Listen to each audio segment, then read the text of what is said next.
Our presentation is on deaf oppression in the workplace by Hannah Maloney, Keely Gallagher, and Chris Meager.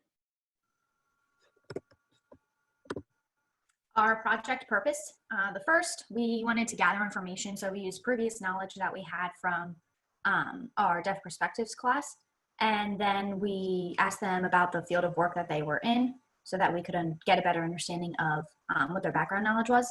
And then we wanted to inform the interviewees of oppression against deaf workers, because a lot of people don't know that there's oppression against people who have disabilities or are deaf.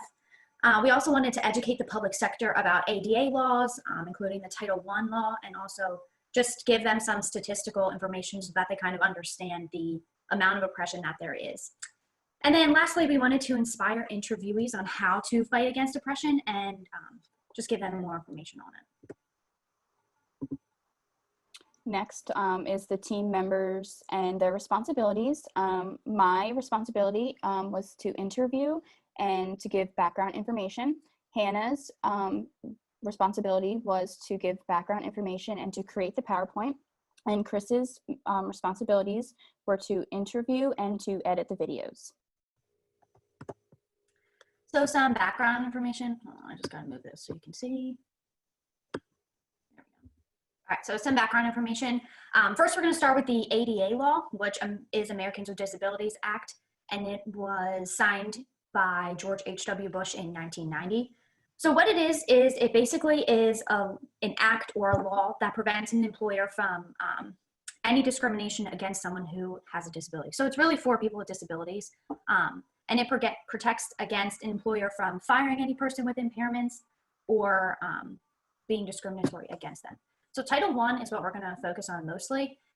This specifically has to do with employers, whereas the ADA, which is the overarching law, has to do more with, it includes employers, but it's also a lot with like restaurants, public sector, stuff like that, accessibility, accommodations, etc. But the Title I prohibits employers or labor unions from discriminating against people with disabilities. But there's like a little hitch in it because it only applies to companies more than 15 employees. So technically small businesses don't have to abide by the ADA law. So if someone who is deaf came to them and wanted to be employed by them, they technically don't have to give them any kind of accommodation because they don't have more than 15 employees. So next we're going to talk about what reasonable accommodations are. So basically it's a modification or adjustment to a job or work environment. And this gives the person with a disability or a hearing impairment equal opportunity and benefits. So examples of a reasonable accommodation would be like a TTY device, a service animal, closed captioning, or an amplifier.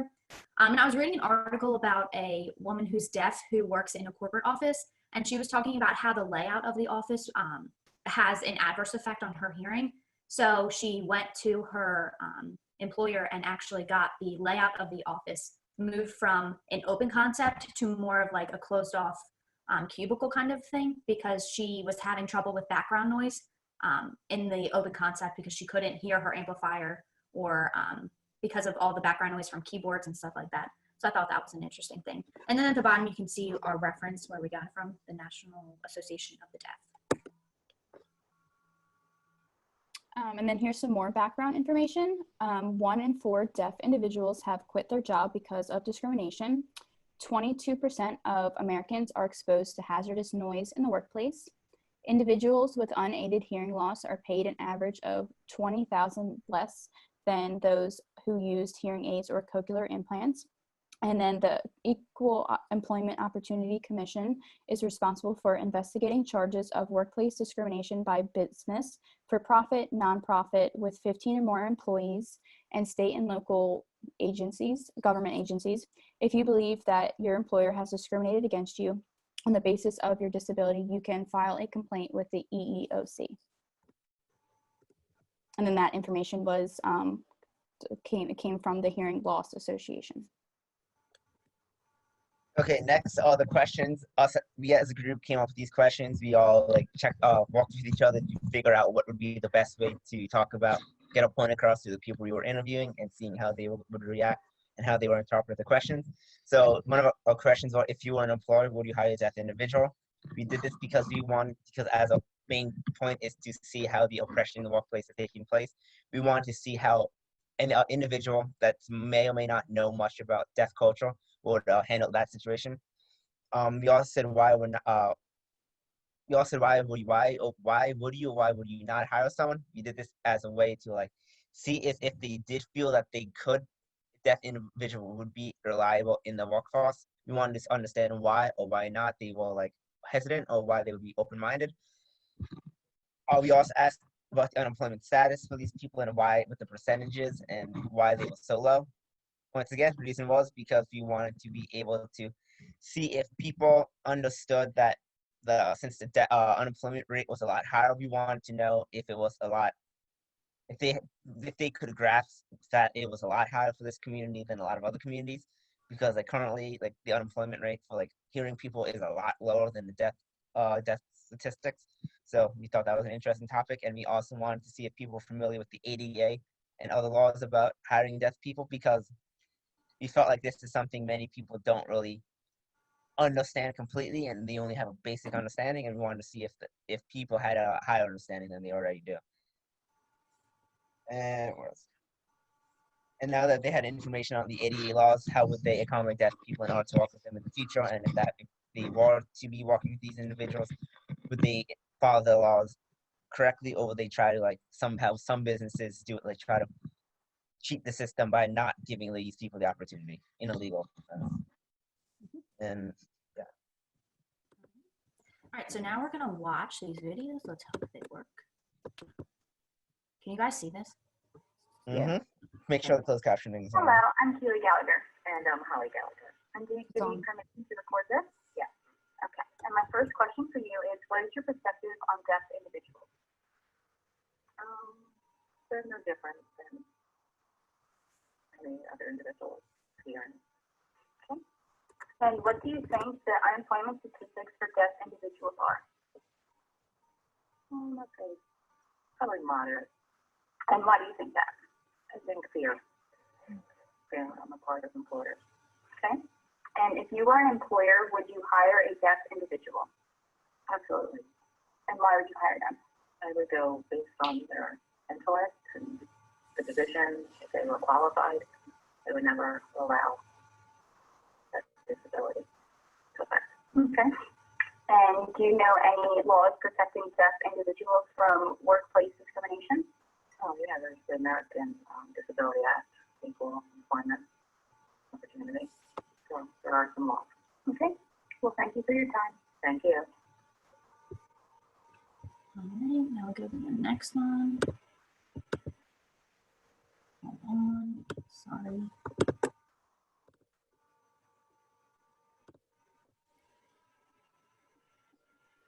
My name is James Tracy. I'm a computer engineering major. What do you think the unemployment statistic for deaf individuals are? Probably pretty high, maybe 50%. For any specific reason why you think the rate is this high? It's probably difficult to find jobs that you're able to do with that impairment. So maybe some people are discouraged to look for them, or maybe some employers are discriminatory. Those are the two main reasons, I think. What are your personal perspectives on individuals who are deaf? I think it's hard for us to understand how they go about their lives as people that don't have to deal with that impairment. It's probably difficult for them to do certain things, but maybe it's not as difficult for them to do things that we might think are difficult for them to do. If you were an employer, would you hire a deaf individual? Why or why not? Yeah, I would hire a deaf individual, assuming it's a job that's suited for them. As long as they're able to do it, there's no reason for me to hire anyone else over them if they're looking for the job. Do you know anything about the American Disability Act, the ADA, hiring people, and what that entitles? I don't know much. I assume it puts some quotas for disabled people to be hired. I don't really know much about it. For your time, James. Goodbye. Okay. All right, and then the last one. As a disclaimer, my video camera was broken, so I am a second semester sophomore, and I am a psychology major. what do you think the unemployment statistics for deaf people are? I think 45%. Why would you believe this? Unfortunately, I think that there is a stereotype with deaf people. I think a lot of hearing people assume that deaf people are incapable of working most jobs. Unfortunately, I don't think that's true. What are your perspectives on people who are deaf? I think that they are very capable people. The only difference between myself and a deaf person is the fact that they can't hear. If you were an employer, would you hire a deaf individual? Why or why not? I would certainly try to. I think the only thing that would prevent me from hiring a deaf person was if the job was potentially dangerous for them. For the fact that they can't hear, if there was like a risk that they would be harmed.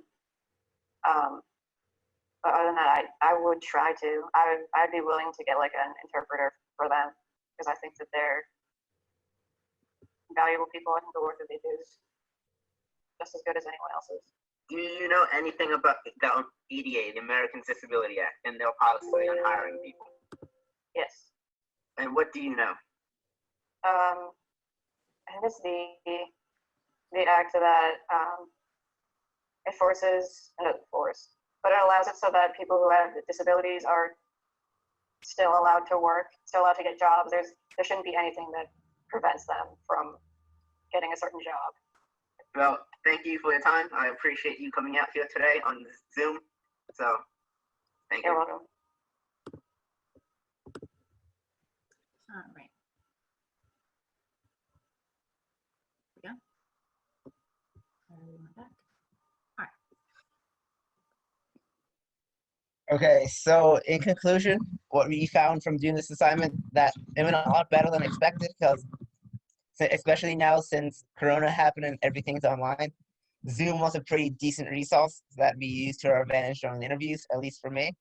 Only difficulties was that collaborating virtually was hard because like, everyone now is like, some people are working all the time because of if they're an essential worker, but then a bunch of other people are like not. So it's harder to try to find people that I wanted to use. So I had to go to like my plan Bs, and that was fine. Also, my camera did not work for YouTube because at that time I did have a broken laptop. Now I got a new laptop. So, yay. Things that went well, the organization via Google Slides, since we had Google Slides to use. Us coming together for the PowerPoint presentation went extremely well. We also have a group chat, so communication was very easy for us. And participants were interesting and willing to answer questions because I used two of my friends. One of them already has a basic understand of like deaf culture because they will be taking ASL in the future. And my other friend, he didn't really know much, but it was better than nothing. So he was always interested. I used my mom, who had absolutely no perspective, and she was quite funny to ask these questions to because she had no perspective or knowledge. So it was interesting. All right, and then so just wanted to give credits to the people who interviewed. So again, Keely interviewed her mom Holly, Chris interviewed his friend Olivia, and he also interviewed his friend. What was his name? I can't see it on the bottom here. James. I don't know why it says Olivia twice. And then here are our references. So we used one from the ada.gov website, and that was a really good resource because it gives not only information on the Title I, but also it gives a lot of information for people who want to file discriminatory claims or lawsuits. It gives you a lot of resources and kind of a step-by-step instruction on how to do that. And then Hearing Loss Association of America, that was good for a lot of the facts. We got the facts from there. And then the National Association of the Deaf, not dead. That was good for a lot of the reasonable accommodations. And that is the end of our thing. Thank you for watching. Thank you.